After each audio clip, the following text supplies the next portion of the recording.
نحمده ونصلي على رسوله الكريم اما بعد وہ زمانے میں معزز تھے مسلمان ہو کر وہ زمانے میں معزز تھے مسلمان ہو کر اور ہم خوار ہوئے تارک قرآن ہو کر.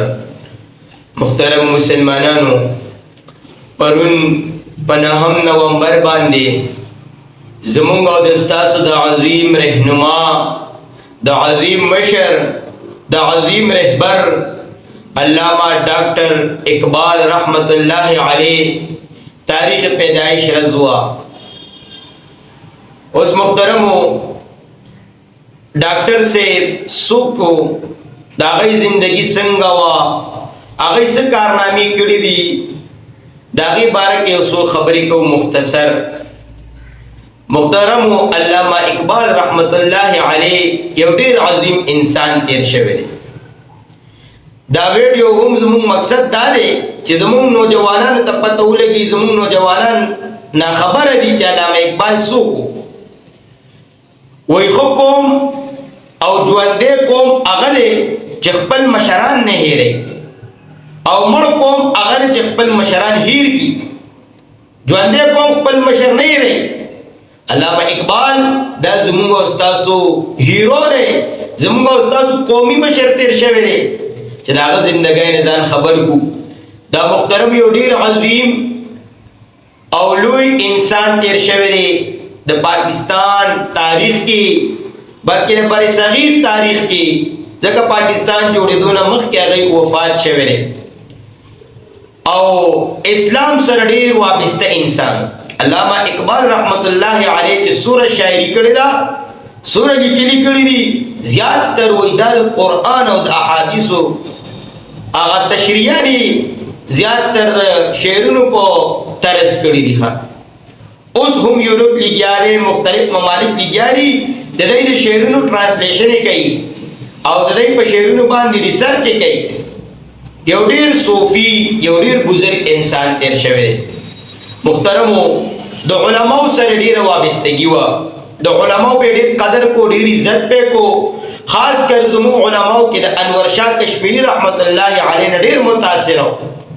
هغه سره به ناس ته پاس ډیره کولا، ملاقاتونه به ډیر کول، دا غي نه به زده کړه ډیره کوله. ځکه انور شاه کشمیری رحمت الله علیه هغه تبا زمو علماء او زمو مشران چلتا پھرتا لایبرری وی. الله رب العزت ور ډیر ذہانت ور کړو، ډیر پوهیت ور کړو، ډیر د علم صلاحیت ور کړو. نو علامه اقبال داغه ډیر متاثر او علامه اقبال پر هغه پوره ته پوښتنه کول، هغه سره به باسونه کول، هغه سره به ناسته کوله. علامه اقبال رحمت الله علیه د اسلام د پاره ډیر خدمات کړې دي. تاسو ته مو وی ټول نه عظیم خدمت چې د قرآن او د احادیث تشریح دا هغه د شعرونو په طرز کړی دا.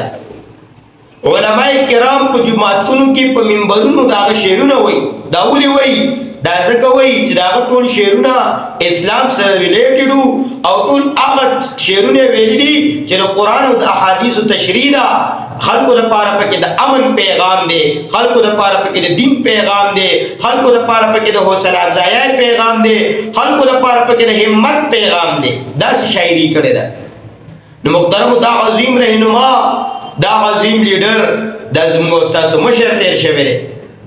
علامہ اقبال رحمت الله علیه وای څو وخت کې قادیانانو په محنت کړو او ځان ورخواته رسولو، څه ذهن سازي ورکړو، خو او خيار سره علامہ اقبال چې وو هغه توګه کېدو والنو دینی علم ورسره او غلبو د علماو په شان علم ورسره نو هغه د قادیانت نه لږ متاثر شوی او څو وخت کې. دا زمونږ یو ډیر عالم دی مفتی محمد حسن سے لاہور والا، هغه فرمایل چې دای کله متاثر شو نو علامہ انور شاه کشمیری رحمت الله علیه ته پیغام ولېګو چې تاسو هغه دوست خملګری علامہ اقبال هغه قادیانانو خپل جال کې ګیر کړل او متاثر شوی دی، داخل اصلاح کوشش کول پکار دی. انور شاه کشمیری رحمت الله علیه په درس او تدریس کې مشغول او خو لیکن دا پیغام چې واورېدو نو ډېر خفه شو چې ښه علامه اقبال رانه ګډوډوي. وایي فوراً دارالعلوم دیوبند نه راغی د علامه اقبال ملاقات دپاره ملاقات یې ورسره وکړو او په دغه ایشو په دغه متعلق خبره ورسره وکړه چې دا څه چل شوی دی. هغه ورته خپلې خبرې مخامخ کړې چې ما دا ذهنیت شوی دی، ما ته دا خبرې شوي دي، ته ما اوس په دې پوهه کا، ما د واپس ذهن راوله. انور شاه کشمیری رحمت الله علیه ورسره صرف نیمه ګنټه خبرې په ختم نبوت وکړې. علامه اقبال رحمت الله علیه ډېر خوشحاله شو.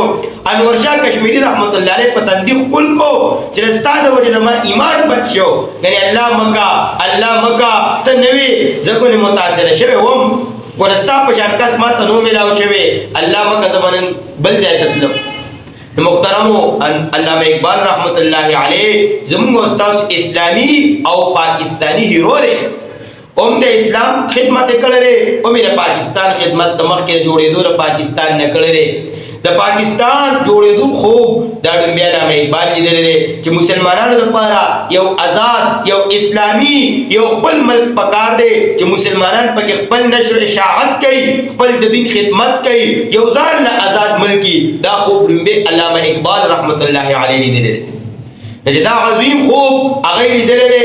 د دې لپاره تعبیر دا الله رب العزت د قاضي اعظم رحمت الله علیه او د علامه شبیر احمد عثماني رحمت الله علیه، علامه ظفر احمد عثماني رحمت الله علیه دا غي په نگرانی کې خاص کر د حکیم الامت اشرف علي تانوی رحمت الله علیه دا غي په نگرانی کې الله رب العزت دا خوب پورا کو او موږ او تاسو د خپل ملک الله رب العزت را نصیب کړی.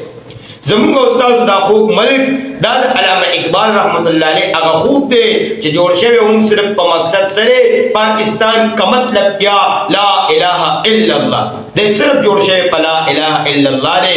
ان شاء الله دوا وکړو، کوشش وکړو، مهنت وکړو چې الله رب العزت په کې د لا اله الا الله نظام راولي.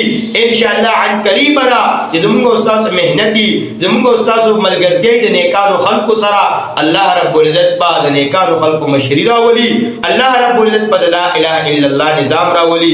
محترمو د زموږ استاد د عظیم رهنما د عظیم لیډر علامه اقبال رحمت الله علیه متعلق یو څو خبرې شوې. دا شان دی بیا ډېر خدمات کړي دي، د ختم نبوت میدان کې هم خدمات کړي دي، خاص کر د انور شاه کشمیری رحمت الله علیه دا غي په ملګرتیا کې نور هم ډېر خدمات کړي دي. د ډېرو کتابونو تشریحات دي د په شاعرای الفاظ کې کړي دي. او محترمو دا عظیم رهنما دی الله رب العزت قبر کې خوشاله ساتي، الله رب العزت ور د اخرت هغه ژوندۍ خسته کی، الله دې ور درجات بلند کی، الله رب العزت موږ ټول د مشران په نقش قدم روان کی. واخر دعوانا ان الحمد لله رب العالمين.